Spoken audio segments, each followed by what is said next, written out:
Look at this, okay, so this was the one on the right, was your kind of like pre-movement, really opening, really fanning, okay, so we can see as that club goes back, before the club even gets back to kind of here, that face is aiming towards the screen quite a bit, yeah? Yeah. Club face there? Yeah. And what we will see now is kind of hidden a little bit, because I was looking down the golf ball, as you go back here now, even though you can't see it fully, just look where your hands are kind of, you can see at the top there now, it's all kind of the position you don't like to see, okay, so we'll get rid of that, okay. So this was the move we're sort of trying to get now, okay, as the club goes back, okay. Club face now staying straighter as you go. Now the club's kind of facing the camera here, which is about right, okay. So you just take the golf club away. So you've just turned your torso, okay, there's your biscuits, okay, or there's your head cover, okay, or there's the position. Just turn and face the person to your right, keep things a lot more kind of just, there you go, rather than this way, or that way, because this move, first bit to the exactly, it's amazing how much that little tiny first yard of the swing, okay, so when that club is square, so I would say your warm up, if we call that 9 o'clock and that 3 o'clock on a clock face, that's where you're swinging the golf club both sides, okay, so the first 10 shots you swing to here, you stop, you look, you check it, and then you swing back and through, okay, stop, look, check it, swing back and through, okay.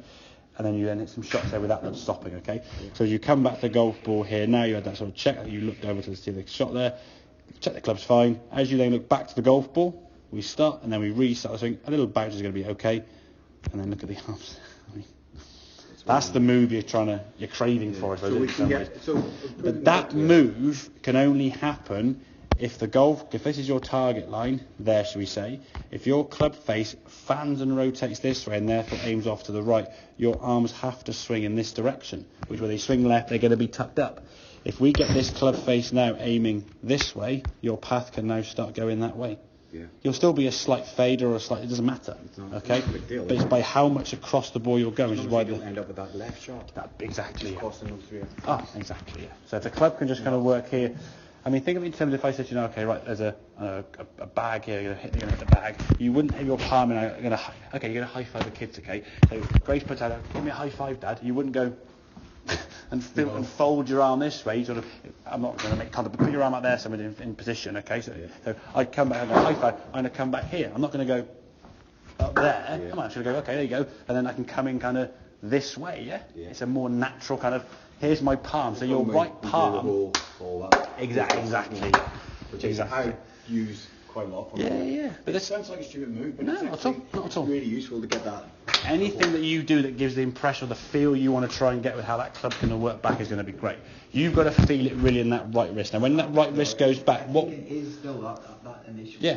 don't want to see though is your club trying to turn toe down too much. Because when you go back kind of in here, your brain's like, what the hell am I going to get to the back? And then you just go, whoop, I'll do that to save it, okay? And that left wrist starts collapsing anyway. So it's just there. And then exactly.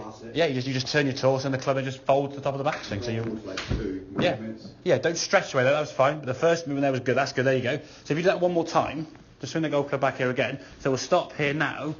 That club now is level with the hand sort of on your midriff, whereas you're up here with the club when it's level because you're just so lifty and opening.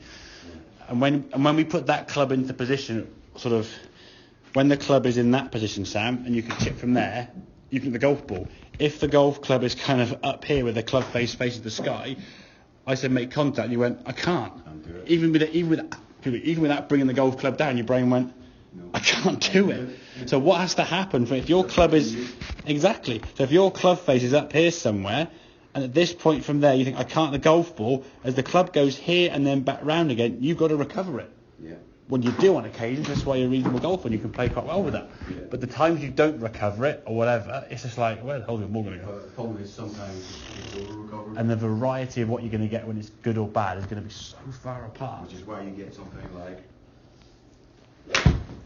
Well, exactly the same, exactly. You never know quite what's going to happen. Exactly. But what with the driver, what ends up happening, you end up getting the right to left. Well, you start exactly because you aim so far right, you're doing different shots. There we are. There's the right. Well, that's more. That's not right to left. That's left to right, but just a long way left. That still had left to right spin on the golf ball. Okay. A little bit. Yeah. At the end, it ends up left. Exactly. Yeah. Exactly. And balls going into the water. Exactly. Okay, mate. Makes sense. That's brilliant. Thank you. Good, mate.